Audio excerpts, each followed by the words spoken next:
The Canterville Ghost by Oscar Wilde, Chapter 7. 4 days after these curious incidents, a funeral started from Canterville Chase at about 11 o'clock at night. The hearse was drawn by 8 black horses, each of which carried on its head a great tuft of nodding ostrich plumes, and the leaden coffin was covered by a rich purple pall, on which was embroidered in gold the Canterville coat of arms. By the side of the hearse and the coaches walked the servants with lighted torches, and the whole procession was wonderfully impressive. Lord Canterville was the chief mourner, having come up specially from Wales to attend the funeral, and sat in the first carriage along with little Virginia. Then came the United States minister and his wife, then Washington and the 3 boys, and in the last carriage was Mrs. Umney. It was generally felt that, as she had been frightened by the ghost for more than 50 years of her life, she had the right to see the last of him. A deep grave had been dug in the corner of the churchyard, just under the old yew tree, and the service was read in the most impressive manner by the Reverend Augustus Dampier. When the ceremony was over, the servants, according to an old custom observed in the Canterville family, extinguished their torches, and, as the coffin was being lowered into the grave, Virginia stepped forward and laid on it a large cross made of white and pink almond blossoms. As she did so, the moon came out from behind a cloud and flooded with its silent silver the little churchyard, and from a distant copse a nightingale began to sing. She thought of the ghost's description of the garden of death. Her eyes became dim with tears, and she hardly spoke a word during the drive home. The next morning, before Lord Canterville went up to town, Mr. Otis had an interview with him in the subject of the jewels the ghost had given to Virginia. They were perfectly magnificent, especially a certain ruby necklace with Venetian setting, which was really a superb specimen of 16th century work. And their value was so great that Mr. Otis felt considerable scruples about allowing his daughter to accept them. "My lord," he said, "I know that in this country mortmain is held to apply to trinkets as well as to land. It is quite clear to me that these jewels are, or should be, heirlooms in your family. I must beg you accordingly to take them to London with you, and to regard them simply as a portion of your property, which has been restored to you under certain strange circumstances. As for my daughter, she is merely a child, and has as yet, I am glad to say, but little interest in such appurtenances of idle luxury.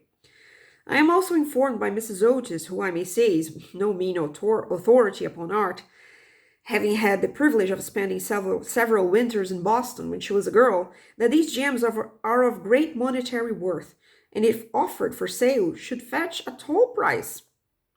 Under these circumstances, Lord Canterville, I feel sure that you will recognize how impossible it would be for me to allow them to remain in the possession of any member of my family. And indeed, all such vain gauds and toys, however suitable or necessary to the dignity of the British aristocracy, would be completely out of place among those who have been brought up on the severe and, I believe, immortal principles of republican simplicity. Perhaps I should mention that Virginia is very anxious that you should allow her to retain the box as a memento of your unfortunate but misguided ancestor. As it is extremely old and consequently a good deal out of repair, you may perhaps think fit to comply with her request.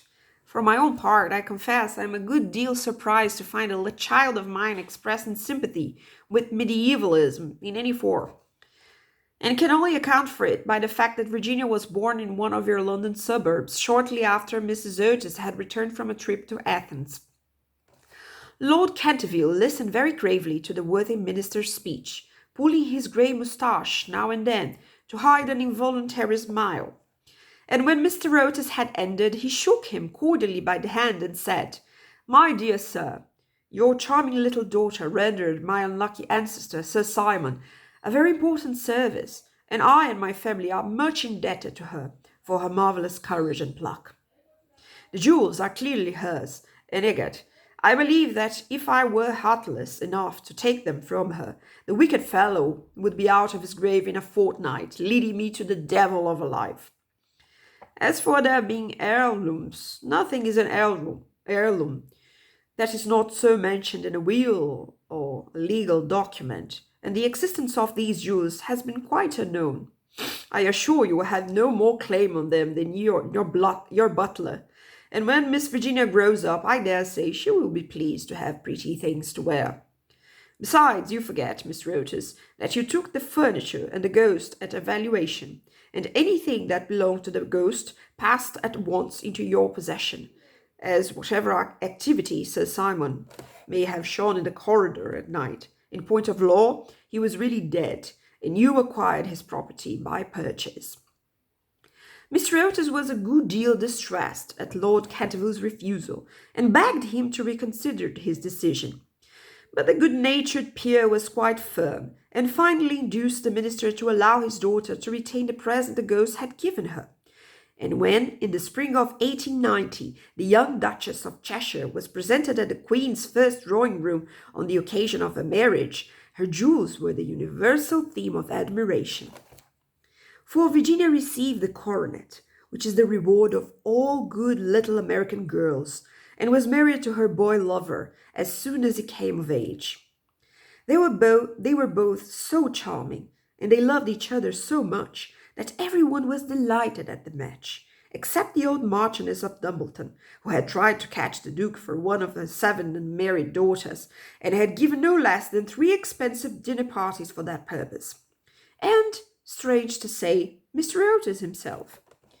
Mr. Otis was extremely fond of the young Duke personally, but theoretically he objected to titles, and to use his own words, was not without apprehension lest amid the enervating influences of a pleasure-loving aristocracy, the true principles of republican simplicity should be forgotten. His objections, however, were completely overruled, and I believe that when he walked up the aisle of St. George's, Hanover Square, with his daughter Lydie on his arm, there was not a prouder man in the whole length and breadth of England. The Duke and Duchess, after the honeymoon was over, went down to Canterville Chase, and on the day after their arrival there, they walked over the afternoon to the lonely churchyard by the pine woods. There had been a great deal of difficulty at first about the inscription on Sir Simon's tombstone, but finally it had been decided to engrave on it simply the initials of the old gentleman's name and a verse from the library window. The Duchess had brought with her some lovely roses, which she strewed upon the grave, and after they had stood by it for some time, they strolled into the ruined chancel of the old abbey. There the Duchess sat down on a fallen pillar, while her husband lay at her feet smoking a cigarette and looking up at her beautiful eyes. Suddenly he threw his cigarette away, took hold of her hand, and said to her, "Virginia, a wife should have no secrets from her husband." "Dear Cecil, I have no secrets from you." "Yes, you have," he answered, smiling. "You have never told me what happened to you when you were locked up with the ghost." "I have never told anyone, Cecil," said Virginia gravely. "I know that, but you might tell me." "Please don't ask me, Cecil. I cannot tell you." "Poor Sir Simon. I owe him a great deal." "Yes, don't laugh, Cecil. I really do. He made me see what life is, and what death signifies, and why love is stronger than both." The Duke rose and kissed his wife lovingly. "You can have your secret as long as I have your heart," he murmured. "You have always had that, Cecil. And you will tell our children some day, won't you?"